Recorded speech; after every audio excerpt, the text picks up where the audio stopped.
இங்கே சிறப்பு என்ன அப்படின்னா பஞ்சமுக லிங்கம், நடுவில் பானம் இருக்கும், சுற்றி வந்து 4 முகத்தில் சதுர ஆவுடையில் இங்கே சிவபெருமான் நம்மளுக்கு காட்சி கொடுக்குறார். வருடம் முழுவதும் வந்து நீர் வற்றாது. அப்படிப்பட்ட தீர்த்தம் தான் இந்த சுனை தீர்த்தம், சிவன் பார்வதி தீர்த்தம். இந்த சுவாமிக்கு நிறுதி பாகத்தில் வந்து பார்த்திங்கன்னா கும்ப மலையானது அமைப்பிட்டு இருக்குது. இந்த சன்னதியிலிருந்து அந்த மலையை நம்ம வழிபடலாம். அது மலை மேலே இருக்குது. சிவன் வந்து பரிபூர்ணமான கிருபா கடாட்சம், பயங்கரமான பவர் இந்த இடத்துல இருக்குது நமக்கு.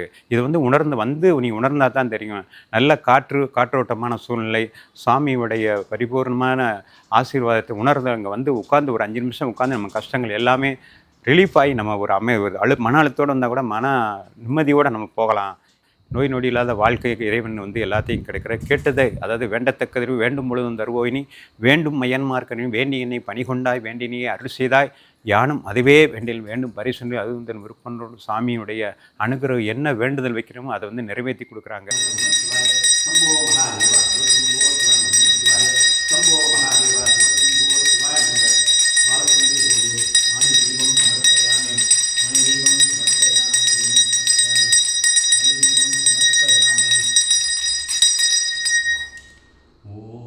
அர நம பார்வதி பதையே அரகர மகாதேவா. தென்னாருடைய சிவனே போற்றி, எந்நாட்டவர்க்கும் இறைவா போற்றி, காவாய் கனகத்திரளே போற்றி, கைலை மலையானே போற்றி போற்றி, ஏகம்பத்துரை இந்தாய் போற்றி, பாகம் பெண்ணூறு அணாய் போற்றி, ஆடகம் மதுரை அரசை போற்றி, குடல் இலங்கு குருமணியே போற்றி, அண்ணாமலை மன்னா போற்றி, கண்ணாரமுத கடலே போற்றி, திருச்சிற்றம்பலம் சிவசிதம்பரம் அருணாச்சலம் சதுரகிரி சுந்தர மகாலிங்கத்துக்கரோர சந்தர மகாலிங்கத்துக்கரோர மதுரை மீனாட்சி சுந்தரேச பெருமான் திருவடி போற்றி, ஆனந்தநாதர் திருவடி போற்றி, சம்போ மகாதேவோ சிவசம்போ சிவாய நம சிவாய நம சிவாய நம.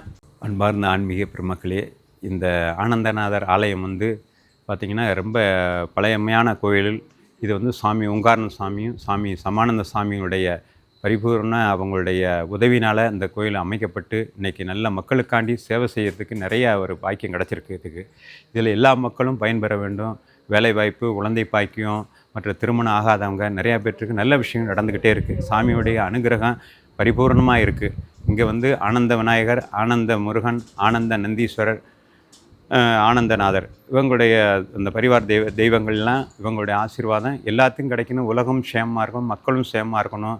இந்த ஆலயத்தை கண்டுகளித்து அனைத்து வேறும் பலன் பெற வேண்டும் என்பது தான் இந்த நோக்கத்தோட ஆலயம் அமைக்கப்பட்டது. அதனால் எல்லா மக்களும் வந்து இறைவனுடைய அருளை பெறுமாறு அன்போடு வேண்டுகிறோம்.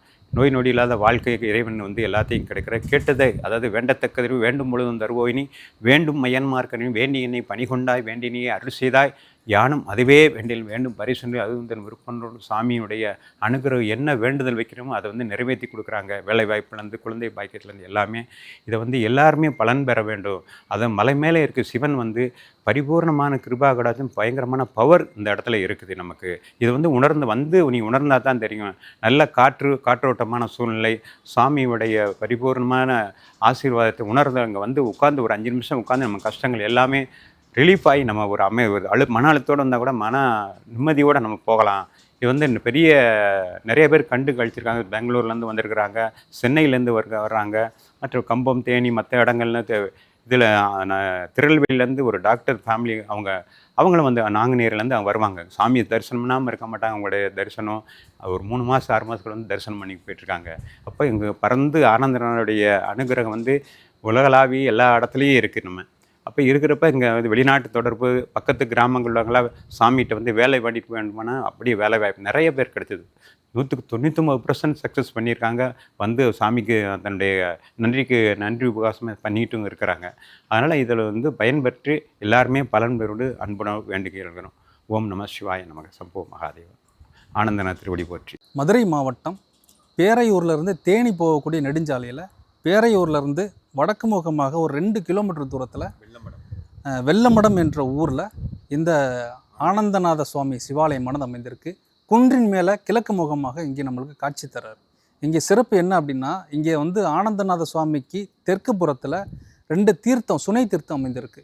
இந்த சுனை தீர்த்தம் வந்து சிவ தீர்த்தம், பார்வதி தீர்த்தம் அப்படின்னு சொல்லப்படுது. இந்த பார்வதி தீர்த்தம் ஆழமாகவும் சிவதீர்த்தம் வந்து ஆழம் இல்லாமல் ஒரு பரப்பளவில் ஒரு பெரிய தீர்த்தமாக சுனை தீர்த்தமாக அமைந்திருக்கு. அந்த தீர்த்தம் வந்து இங்கே இருக்குது. இடதுபுறத்தில் சுவாமியோடைய வலது பக்கமாக இந்த தீர்த்தம் அமைந்திருக்கு. இந்த கோவிலுக்கு முன்பாக ஒரு கண்மாய் இருக்குது, ஒரு ஊரணி இருக்குது. அது வந்து பார்த்திங்கன்னா பிறை வடிவத்தில் இருக்குது. அந்த பிறை வடிவ அந்த ஊரணிக்கு நடுவில் எங்கள் சிவபெருமான் அந்த பிறை வடிவத்துக்கு நடுவில் வந்து ஆனந்தநாதராக நம்மளுக்கு காட்சி கொடுக்குறாரு. அப்படி ஒரு தன்மையாக இருக்குது. இந்த மழை காலங்களில் இந்த ஊரணியில் நீங்கள் பார்த்தீங்க அப்படின்னா பௌர்ணமி தினத்தில் அந்த நிலா வந்து அந்த ஊரணியில் பட்டு அது ஒரு பிரகாசமான ஒரு தன்மையில் நம்ம கண்கொள்ளா காட்சியாக நம்ம பார்க்க முடியும். அதே நேரத்தில் சூரியன் உதிக்கக்கூடிய தருணத்துலையும் இந்த கண்மாயிலிருந்து நம்ம பார்த்தோம் அப்படின்னா சிவபெருமான ஒரு அருமையான ஒரு தருணமாக இருக்கும். அது பார்க்கக்கூடிய ஒரு அமைப்பே வந்து கண்கொள்ளா காட்சியாக இருக்கும். அப்படிப்பட்ட ஒரு ஸ்தலமாகத்தான் இந்த குன்றின் மேலே ஆனந்தநாதர் சிவபெருமான் நம்மளுக்கு சதுர ஆவுடையில் 4 புறத்திலும் வந்து தன்னுடைய முகத்தை அந்த பானத்திலிருந்து காண்பித்தபடி நம்மளுக்கு காட்சி கொடுக்குறாரு. அப்படிப்பட்ட ஒரு அற்புதமான சிவஸ்தலம் இது. அடியேன் பேர் வந்து சிவகணேசன். அடியேன் வந்து வட மாநிலம் இது இமயமலை மற்றும் பொதிகை மலை, திரு அண்ணாமலை எல்லா இடங்கள்லையும் ஆலயத்துலேயும் போய் தவம் பண்ணி அடியேன் வந்து ஒரு பிரம்மஞான பட்டம் பெற்றாலும் கூட இறைவனுக்கு கடைசி காலத்தில் இறைவனுக்கு சேவை செய்கின்ற எண்ணத்தோடு நம்ம வந்து இங்கே சேவை செஞ்சுக்கிட்டு இருக்கோம். இதே போல் எல்லாருமே ஏன்னா 60 வயசுக்கு மேற்பட்டனா இறைவனுடைய தொடர்பில் தான் இருக்கணும். மற்ற பந்த பாசங்களை விட்டு இறைவனோட சரணடைஞ்சிட்டா நம்மளை வந்து எப்படி கடை தேற்றிடுவார் நமக்கு. அதுதான் நமக்கு ஏன்னா நம்ம மற்ற பறவைகள் இதெல்லாம் பார்த்திங்கன்னா முட்டையிட்டு குஞ்சு பறித்து பறக்க ஆரம்பிச்சுன்னா தாய் பறவை விட்டுட்டு போயிடுது. ஆனால் நாம் வந்து பேரம் பேத்தி வர நம்ம பற்று வந்து தொடர்றதுனால இறைவன் வந்து நம்ம பின்தொடர முடியலை நமக்கு. அதனால் இறைவன் 60 வயசுக்கு மேலே இறை தொடர்புலேருந்து இறைவனிடத்து சரணடைகிறதே பெரிய விஷயம். இறைவனுடைய சரணாகதி அடைகிறது ரொம்ப நமக்கு மேலும் அதுதான் நமக்கு கடைசியில் நமக்கு நல்ல உதவிகரமாக இருக்கும்னு அடியனுடைய அன்பான வேண்டுகோள். அதனால் வந்து எல்லா மக்களும் இந்த உலகமும் சேமமாக இருக்கணும், மக்களும் சேமமாக இருக்கணும், இந்த எல்லாத்துக்கும் எல்லாம் கிடைக்கணும். அதுதான் எனக்கு அன்பான வேண்டுகோள். அந்த ஆலயத்தை வந்து தரிசனம் பண்ணி எல்லா பலனும் பெறுமாறு அன்போடு வேண்டுகிறோம். வாழ்க வையகம், வாழ்க வளம். ஓம் நம சிவாய நமக. சம்பவ மகா. வருடம் முழுவதும் வந்து நீர் வற்றாது. அப்படிப்பட்ட தீர்த்தம் தான் இந்த சுனை தீர்த்தம், சிவன் பார்வதி தீர்த்தம். இந்த சுவாமிக்கு நிறுதி பாகத்தில் வந்து பார்த்திங்கன்னா கும்ப மலையானது அமைப்பிட்டு இருக்குது. இந்த சன்னதியிலிருந்து அந்த மலையை நம்ம வழிபடலாம். மலை வந்து பக்கத்தில் அருகாமையில் தான் அமைப்பிட்டு இருக்கு. அகத்திய பெருமான் வந்து இங்கே வந்து தவம் பண்ண இடம். இந்த சதுரகிரி மலை மேலே வந்து எல்லா சித்தர்களும் நாட்டுக்கு ஏதாவது ஒரு பாதிப்பு வரப்ப எல்லா சித்தர்களும் ஒன்று கூடி இங்கே தான் வந்து முடிவு எடுக்கிறாங்க. அதன் மூலமாக வந்து மக்களுக்கு நல்ல விமோசனம், எந்த ஒரு பாதிப்பு வராமல் அவங்க மக்களை பாதுகாக்கிறாங்க. மக்கள் மேலேயே கவனமாக இருந்து செய்கிறாங்க அவங்க சித்தர்கள் வந்து. இந்த மலைக்கு பேர் கும்பமலை. கும்பமலை இந்த மலைக்கு பேருங்க. இந்த சிவாலயத்தில் நீங்கள் வந்துட்டு ஆனி மாதம் வந்தீங்க அப்படின்னாக்கா மேற்கு புறத்துலேருந்து அந்த காற்றானது அந்த சக்தி வடிவம், அந்த நாத வடிவமானது கிழக்கு திசை நோக்கி வரும். கிழக்கு முகமாக அந்த காற்று வந்து நம்ம மேலே வந்து வருவதை நம்ம வந்து உணர முடியும். அப்படிப்பட்ட ஒரு முக்கியமான இடத்துல 2 மலைகளுக்கு முன்புகமாக மேற்கு தொடர்ச்சிக்கு முகபாகத்தில் இங்கே ஆனந்தநாதர் சுவாமி சிவாலயமானது இங்கே சிவபெருமான் நம்மளுக்கு காட்சி கொடுக்குறாரு. இங்கே சிறப்பு என்ன அப்படின்னா பஞ்சமுக லிங்கம், நடுவில் பானம் இருக்கும், சுற்றி வந்து 4 முகத்தில் சதுர ஆவுடையில் இங்கே சிவபெருமான் நம்மளுக்கு காட்சி கொடுக்குறாரு. ஆனந்தத்தை, ஒரு மனிதனுக்கு ஆனந்தத்தை தரக்கூடிய சிவபெருமான். ஆனந்தம் அப்படின்னா ஞானம், பெருக்கெடுத்த ஞானம் தான் ஆனந்தம் அப்படின்னு சொல்லுவாங்க. அந்த ஞானத்தை தரக்கூடிய சிவபெருமான் தான் இந்த ஆனந்தநாதர் சிவபெருமான்.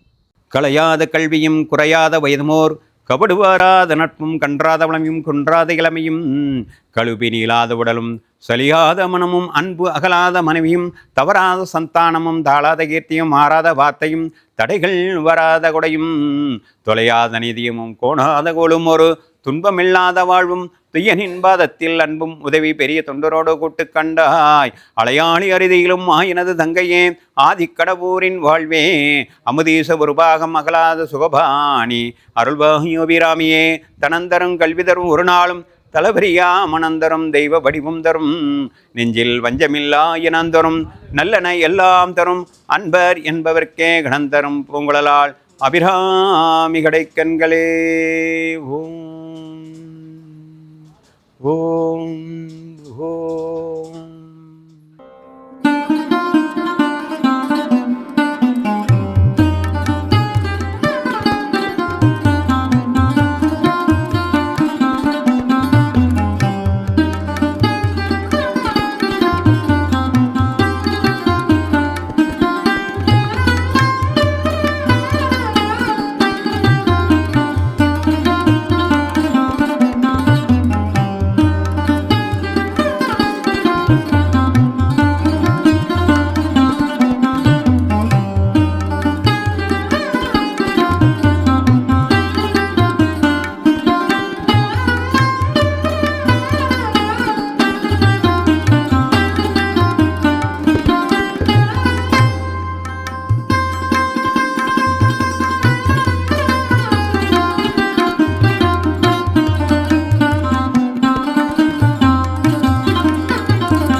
இந்த கோவிலுக்கு வர்றவங்க மதுரை மாவட்டம் பேரையூர் வந்துட்டீங்க அப்படின்னாக்கா உசிலம்பட்டி போகிற ரூட்டு, அதாவது தேனி போகிற ரூட்டு வெள்ளமடம் அப்படின்ற ஒரு இடத்துல இருந்து வலதுபுறமாக திரும்பினீங்க அப்படின்னா வரும்போதே உங்களுக்கு அந்த கோவில் தெரியும். சிவாலயம் வந்து பார்த்திங்கன்னா அந்த குன்றின் மேலே தெரியும்.